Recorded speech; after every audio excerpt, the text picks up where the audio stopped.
Nagyon sok szeretettel köszöntünk mindenkit itt a Művészterem podcastjának legújabb epizódjában. Ismét egy kiállításhoz kapcsolódó közönségdíjas, díjazott művészünkkel fogunk beszélgetni. Ez most a legújabb csoportos válogatott kiállításunk, ami a Köki bevásárlóközpontban volt egy ünnepi tárlat most decemberben, és most itt az új évben elhívtuk a közönség díjasunkat, Kaló Bettit, akinek a képét, ami itt látható mögöttem, ez a festmény, kapta a kiállítás látogatóitól a legtöbb szavazatot, úgyhogy így lett közönségdíjas, amihez nagyon gratulálunk. Köszönöm szépen. És ehhez kapcsolódik ez a beszélgetés, ahol egy picit az ő művészetéről, művészi pályájáról és inspirációiról fogunk beszélgetni. Úgyhogy nagyon köszönjük még egyszer, hogy itt vagy és elfogadtad a meghívást. Én arra gondoltam, hogy ha már művészbeszélgetés, és ha már pálya, meg inspirációk, akkor kezdjük rögtön a legelején azzal, hogy neked mik az első emlékeid, vagy élményeid magával a művészettel, akár gyerekkorból, akár később, meg hogy te magad hogyan kezdtél el aktívan alkotni. Igen, hát ez nekem tényleg gyerekkoromig nyúlik vissza. Én arra emlékszem, hogy én egész életemben aktív voltam, nekem mindig kellett valamit csinálnom. Akár kézműves dolgot, akár festeni, akár bármilyen dolgot csinálni, csak hogy kreativitás kelljen hozzá. És az első emlékeim nagyon érdekes, mert az otthoni általános iskolás rajzóráról van, amikor egy mókust rajzoltam, és azzal lettem második helyezett. Gondolom ez valamilyen iskolai, vagy valamilyen kerületi pályázat lehetett, de ez annyira jól esett, és akkor annyira inspirált, illetve egy másik dologra emlékszem nagyon, amikor fákat kellett rajzolni, illetve festeni. Temperával festettük, és mind a mai napig megvan, be van keretezve, ki van rakva a falra, mert a csillagos ötöst kaptam rá, és ezek annyira jó, mert annyira inspiráló dolgok voltak nekem akkor, hogy mind a mai napig emlékszem rá. Tehát akkor innen indult mondjuk neked a festészet szeretet, de hogy a pályád egyébként művészettel kapcsolatos, vagy ezt mellette mindig is csináltad és képezted magad? Én pedagógus vagyok, első végzettségem alapján, aztán utána szereztem még egy pár végzettséget, akár pénzügyi területen is, és most pénzügyi területen dolgozom. És maga a festészet úgy jött vissza, hogy kaptam egy karácsonyra egy ilyen kreatív dobozt. És akkor abban volt színes ceruza, volt benne tempera, volt benne vízfesték, illetve vásznak. És akkor elkezdtem újra festeni, vagy igazából akkor kezdtem el ezzel úgy foglalkozni, hogy na, akkor én most festeni fogok. És ez mikor volt? Ez egy jó 10 éve volt. És akkor onnantól kezdve elkezdtem festeni aktívan, és volt egy olyan pont, amikor nem tudtam tovább lépni. Tehát azt éreztem, hogy az én tudásommal vannak olyan dolgok, amiket nem tudok megoldani.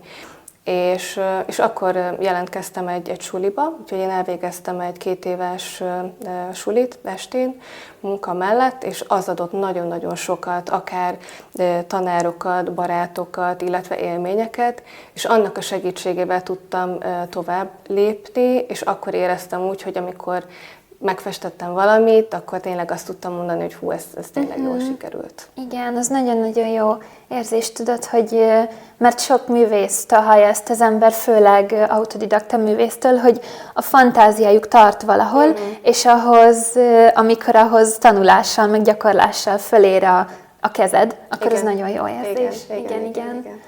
És ugye említetted az iskolát, meg hogy ez mennyit adott neked, és pont ez is nekem a következő kérdésem, hogy vannak-e olyan festők, akár régi mesterek, akár mostani, külföldi, magyar tanárod, akit te úgy példaképnek tekintesz, és hogy mi az, amit tőlük te elcsentél, meg tanultál?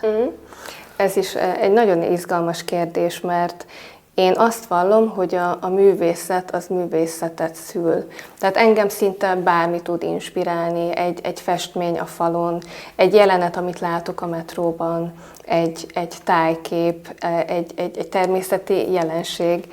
Tehát nagyon-nagyon sok minden inspirál, és éppen ezért, amit én szeretek, az a jó művészet, amire azt mondom, hogy fú, ez tényleg mennyire jól néz ki. De hogyha neveket kell mondani, akkor én például Bost nagyon szeretem, Hieronymus Bost, és nagyon is örültem, mikor itt volt Magyarországon pár éve a kiállítás, az hihetetlen jó volt. Aztán aki még nagyon inspirál, az Michael Parks, ő egy kortárs amerikai festő, grafikus, illetve, hogy mondjak magyart is, Bukta Imrét nagyon szeretem, kifejezetten inspiráló. Maga az a millió, amiben dolgozik, amilyen jellegű festményeket készít. De emellett nagyon sok mást tudnék mondani. Igazából ők azok, akik szerintem leginkább inspirálnak, és amiért is inspirálnak, mert teljesen más jellegű kifejezésük van, önkifejezésük, más stílusban festenek, más a világ, amit alkotnak. És amit mondtam, ami nekem sokat jelent, vagy ad, amikor ránézek egy festményre, vagy egy kis plastikára, vagy bármire, és azt mondom, hogy fú, ez mennyire jó. Szóval maga az, ahogy mondtad, hogy ez a millió, amiben dolgoznak, és nagyon érdekes az, hogy a formájuk az nem feltétlenül ugyanaz, mint a te formád, de hogy mégis tud inspirálni. Igen. És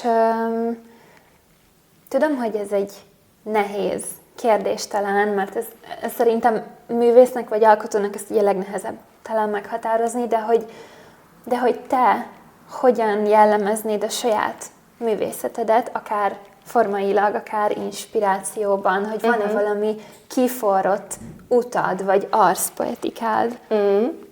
Hát az én festményeim szerintem elég eklektikusak. Van benne egy kis futurizmus, van benne egy kis impresszionizmus, nagyon-nagyon sok minden.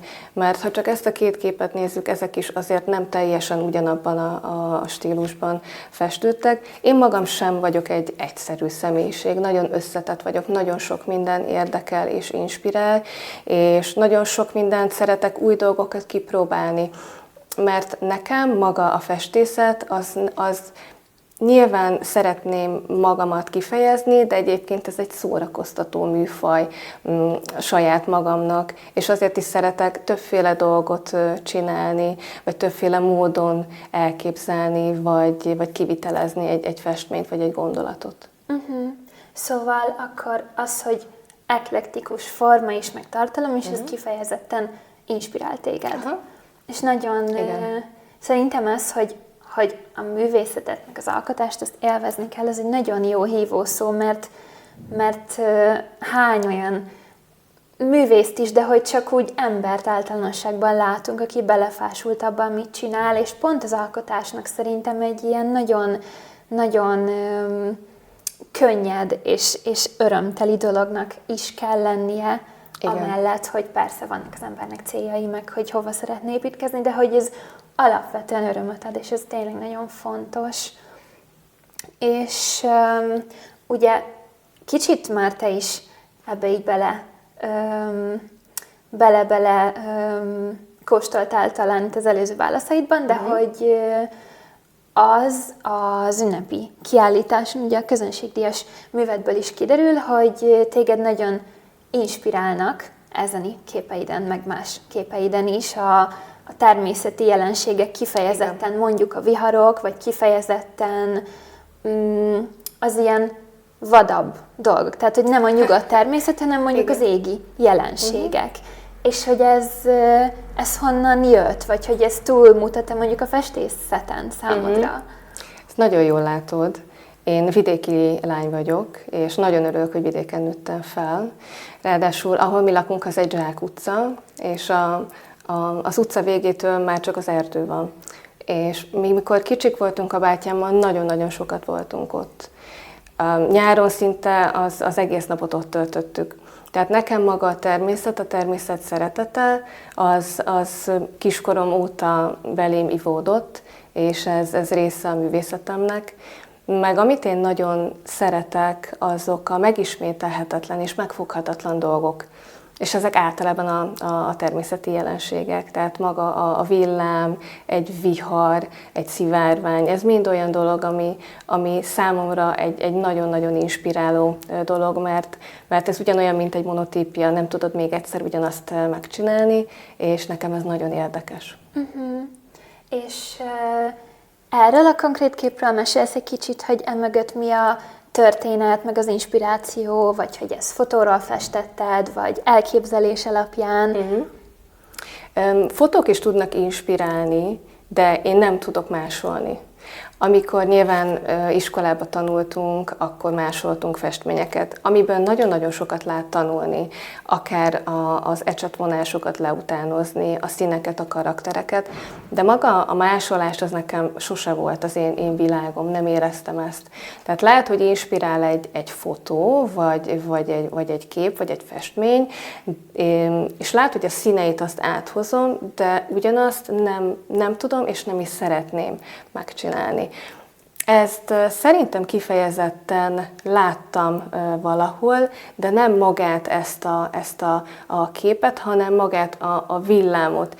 És itt is azt próbáltam megmutatni, hogy milyen picik vagyunk, hogy milyen kis idézőjelben jelentéktelen életünk van, és azért is próbáltam magát a villámokat ilyen nagynak, ominózusnak ábrázolni, és ugye a pici fények az mind egy idézőjelben élet, tehát egy család, vagy egy háznak a szimbóluma. Úgyhogy ezt próbáltam itt kifejezni, hogy mennyire picik és mennyire törékenyek vagyunk. Igen, főleg az ilyen óriási természeti dolgokhoz viszonyítva, hogy ez ugyanaz az érzés, tudod, mint főleg, ha vidéken nőttél fel, akkor tudod, hogy felnézel az égre, és sokkal több csillagot látsz, mint Pesten, és hirtelen nagyon picinek érzed magad, de hogy ez nem ijesztő érzés, hanem ilyen jó érzés, hogy valami nagynak, meg öröknek vagy a része. És szerintem ez a kép ugyanazt az érzést ébreszti fel. És ha már elhoztad ezt a másik képet is, akkor mesélj erről is egy kicsit. Őt szintén egy képen láttam, viszont annyira, ez azt hiszem, hogy egy fotográfusnak volt a sorozata, és ez annyira megragad bennem, nem vagyok benne biztos, hogy pontosan ilyen színei voltak, de én nagyon szeretek színesen festeni, nagyon szeretem az erős, hangsúlyos színeket, és itt kifejezetten a naplementét szerettem volna ábrázolni, de valahogy egy picit másképp.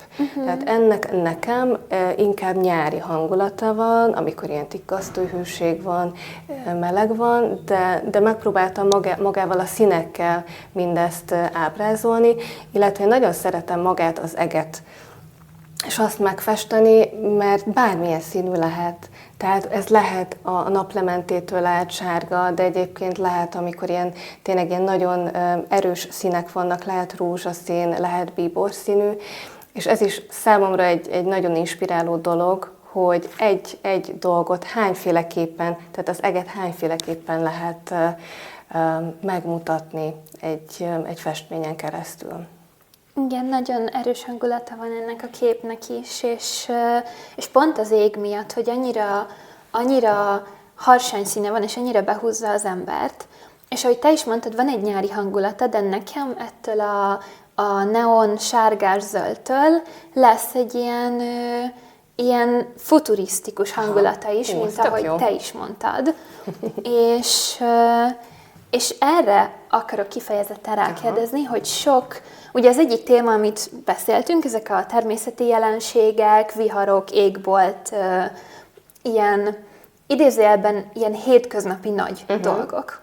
De hogy néztem ugye utána munkáidnak, amik nálunk voltak, fönt a művészteremben, és van egy olyan irányod, ami kifejezetten ilyen futurisztikus őslények, földön kívüliek, és van benne egy ilyen kicsit ilyen skifi spiritualitás.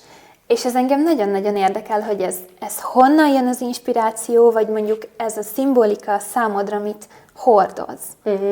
Igen, tényleg van, és Nem erről kell titkot, szeretem a skifit, és nagyon szeretek skifiket olvasni, sőt, szoktam csinálni ilyen nagyon rövid könyvajánlókat, és általában skifikről. Ez megint csak gyerekkoromból jön. Én még általános iskolás voltam, amikor a Dűnét olvastam, és hihetetlen nagy hatással volt rám, és akkor elkezdtem olvasni a Majmok bolygóját, volt egy másik könyv, ami nagyon inspirált, ez az Orchideák bolygója volt. Tehát ez a szintén számomra megfoghatatlan dolog, mert lehet, hogy van idegen civilizáció, lehet, hogy nincs. Ez megint csak egy ilyen megfoghatatlan dolog, ami szerintem egy nagyon jó akár téma is lehet, hogy ki mit lát, vagy ki mit gondol ezzel kapcsolatban. És pont ezért ez megint csak az én agyamnak a szüleménye, hogy én hogyan képzelek el egy olyan civilizációt, ami lehetséges, hogy van, de lehetséges, hogy nincs. És épp most festettem nagyon érdekes a karácsonyi szünetben 3 festményt, ami szintén ilyen futurisztikus jellegű, és szintén ilyen pici lények vannak benne, amik kifejezetten szerethetőek szerintem, de egy olyan világ, amihez tényleg kell a megfogadó, befogadó közönség is. Igen, de hát hol van ennek jobb táptalaja, mint a művészetben, akár hogyha az irodalmat, vagy a filmet nézzük, vagy pont a festészetet. És szerintem az is nagyon érdekes, hogy javíts ki, hogyha nagy általánosságban nem így van, de amennyi képet én láttam tőled, ugye szinte nem szerepelnek emberek, szóval, hogy nem csinálsz portrét, nem festesz embert, viszont lehet, hogy egy földön kívülivel megtalálkozunk a festményeden, Igen. és hogy attól, hogy az első alak, meg az egyetlen alak, ami szembe jön, az lehet, hogy egy ilyen futurisztikus, skifi jellegű, az valahogy csak még jobban kihangsúlyozza számomra ezt a piciséget, hogy mi picik vagyunk, és a világ pedig nagy, és nagyon misztikus. És ez nagyon jól rímel szerintem azzal is, ahogy egy puszta, idézőjelben sima tájat mondjuk festesz. Úgyhogy ez nagyon-nagyon izgalmas számomra. Ez nagyon érdekes, nem gondoltam még erre, de teljes mértékben igazad van. Nagyon kevés embert festek.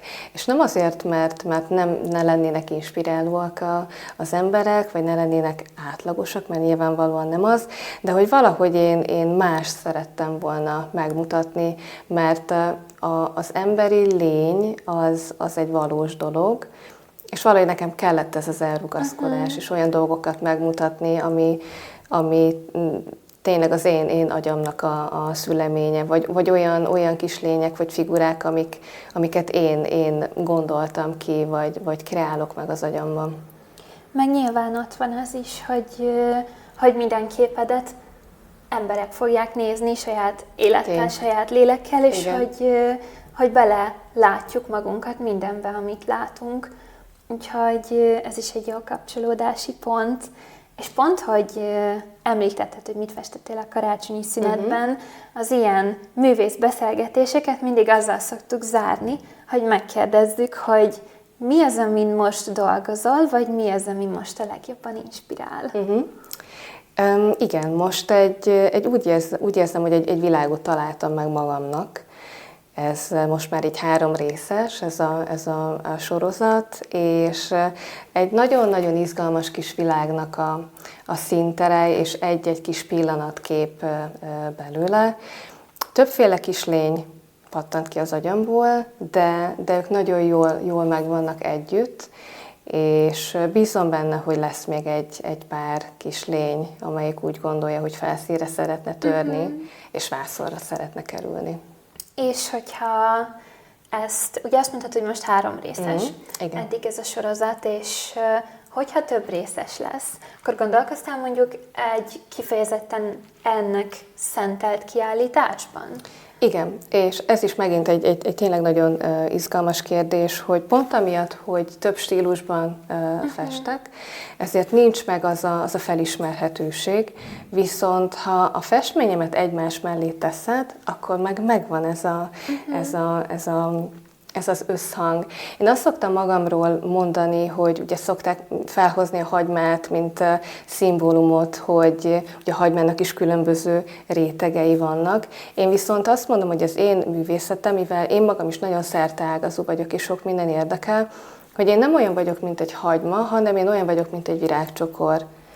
És akkor van egy szál rózsa, egy szál gerbera, egy szál kardvirág, és hogy nagyon szépen megférnek együtt.